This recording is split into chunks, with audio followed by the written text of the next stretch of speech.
Welcome to my YouTube channel. आज है 30 दिसंबर 2020 और 30 दिसंबर 2020 का जो एनटीपीसी का फर्स्ट शिफ्ट का एग्ज़ाम हो रहा था वह एग्ज़ाम हो चुका है।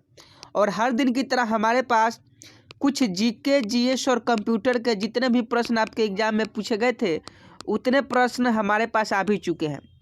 तो अभी टाइप करने में समय लगेगा, इसलिए हम कॉपी पर ही आपको लिख कर बता दे रहे हैं। तो अगर आप भी एग्ज़ाम देने वाले हैं या एग्ज़ाम देकर निकले हैं तो आपके लिए यह वीडियो महत्वपूर्ण है, क्योंकि यह आपके लिए जानना जरूरी है कि आप कितने सही किए, कहाँ कहाँ से कैसा प्रश्न पूछा था। और जिन लोगों का भी आने वाले दिनों में एग्ज़ाम है वह वीडियो को ध्यानपूर्वक देखिएगा। और इसका पीडीएफ अगर आप लेना चाहते हैं तो पीडीएफ भी बिल्कुल मुफ्त में मिलेगा इस क्वेश्चन का। और जो भी क्वेश्चन हम करवा रहे हैं वह 100% रियल क्वेश्चन है।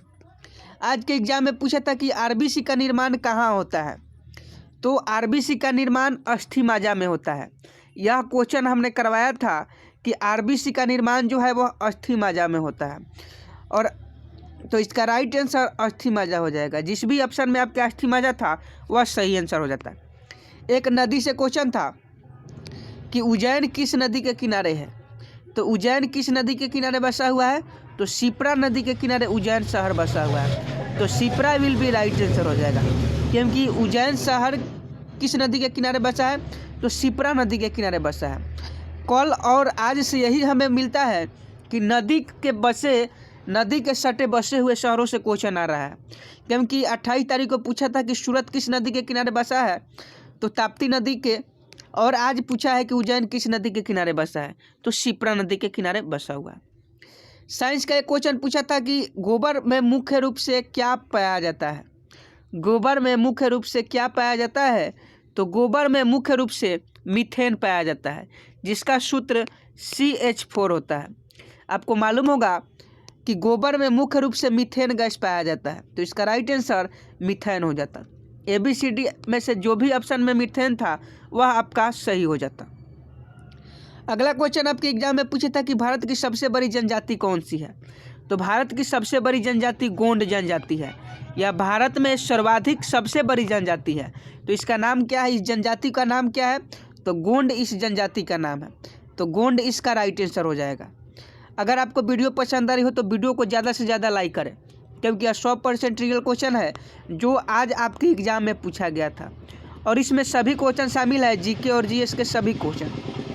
अगला प्रश्न आपसे पूछा था कि एक अश्व शक्ति कितने वाट के बराबर होते हैं, तो एक अश्व शक्ति 746 वाट के बराबर होता है। यह इंटर में पढ़ना है, बहुत ईजी क्वेश्चन पूछा था यह कि एक अश्व शक्ति कितने वाट के बराबर होता है, तो एक अश्व शक्ति 746 वाट के बराबर होता है। तो 746 वाट वाला ऑप्शन आपका सही आंसर हो जाता है। अगला क्वेश्चन पूछा था कि किस नदी को दक्षिण का गंगा कहा जाता है, तो नदी से आज 2 क्वेश्चन पूछे गए थे। पहला पूछा गया था कि उज्जैन किस नदी के किनारे है, तो शिप्रा नदी के किनारा है, पहले ही बता दिए हैं। और दूसरा क्वेश्चन नदी से पूछा था कि किस नदी को दक्षिण का गंगा कहा जाता है, तो गोदावरी नदी को दक्षिण का गंगा कहा जाता है। तो गोदावरी आपका जिस भी ऑप्शन में था वह सही हो जाता। अगला आपसे आज पूछा है कि रूस की मुद्रा का नाम क्या है। रूस की मुद्रा का नाम क्या है, तो रूस की मुद्रा का नाम रूबल है। कल जापान की मुद्रा के बारे में पूछा था और आज रूस की मुद्रा के बारे में पूछा है। तो मुद्रा वाले जितने भी क्वेश्चन आपको याद है वह सही बात है, और जिनको मुद्रा से संबंधित प्रश्न नहीं आते हैं वह हमारे चैनल पर जाकर मुद्रा वाले ट्रिक देख ले। एक ट्रिक में पूरा मुद्रा खत्म हो जाएगा। तो रूस की मुद्रा की बात करें तो रूबल विल भी राइट आंसर हो जाता है। एक मेट्रो से क्वेश्चन था कि मेट्रो पुरुष के नाम से कौन जाने जाते हैं, तो मेट्रो पुरुष के नाम से श्रीधर को जाना जाता है। तो श्रीधरन जिस भी ऑप्शन में था वह आपका सही आंसर हो जाता है। एक कंप्यूटर में क्वेश्चन पूछे गए थे, बहुत ईजी क्वेश्चन है कंप्यूटर से, कि बाइनरी भाषा में कितने अक्षर होते हैं। तो बाइनरी भाषा में सभी लोग जानते हैं कि 2 अक्षर होते हैं, तो बाइनरी भाषा में 2 अक्षर हो जाता है। और कौन कौन होते हैं, तो 0 और 1 बाइनरी भाषा में 2 अक्षर होते हैं। तो अब आपके ऑप्शन में 2 था या 0 1 था, यह भी हो सकता है कि आपके ऑप्शन में 0 1 केवल हो, और ये भी हो सकता है कि आपके ऑप्शन में 2 था। तो जो भी आपका करेक्ट आंसर था इसी दोनों में से एक हो जाता। 2 रहा था तो 2 सही था, 0 1 था तो 0 1 सही था। अगला एक पुस्तक से संबंधित है कि जेंद अवेस्ता किस धर्म की धार्मिक पुस्तक है। जेंद अवेस्ता किस धर्म की धार्मिक पुस्तक है, तो इसका राइट आंसर पारसी हो जाता। जेंद अवेस्ता जो है वह पारसी धर्म की पुस्तक है।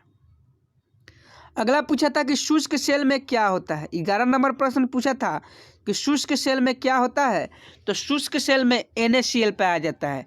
अमोनियम क्लोराइड इसका पूरा नाम हो जाएगा। अगर सूत्र नहीं दिया था, नाम दिया था, तो इसका नाम शुष्क सेल में क्या पाया जाता है, तो इसका नाम अमोनियम क्लोराइड हो जाता। और अगर सूत्र दिया था तो NaCl इसका सही आंसर हो जाता। तो अब आपके ऑप्शन में क्या था, आप अगर एग्जाम दिए हैं तो आप कमेंट बॉक्स में बताइए कि सर ये था। इस पर प्रॉपर वीडियो हम आपको शाम को दे देंगे, तो चिंता ना करें, सभी क्वेश्चन का राइट आंसर शाम को आपको मिलेगा। जितने भी क्वेश्चन अभी तक हमारे पास आ चुके हैं वह टाइप हो रहे हैं, जैसे ही टाइप हो जाते हैं वैसे ही आपके लिए वीडियो हम बना देंगे। अगला क्वेश्चन पूछा था कि लाल त्रिकोण किसका प्रतीक चिन्ह है। तो लाल त्रिकोण किसका प्रतीक चिन्ह है, तो इसका राइट आंसर क्या हो जाता, तो इसका राइट आंसर परिवार नियोजन का हो जाता। लाल त्रिकोण जो है वह परिवार नियोजन का प्रतीक है। अगला प्रश्न आपके एग्जाम में पूछा था कि पोलियो का टीका का खोज किसने किया। पोलियो का टीका का खोज किसने किया, तो इसका राइट आंसर जोनास साल्क हो जाएगा।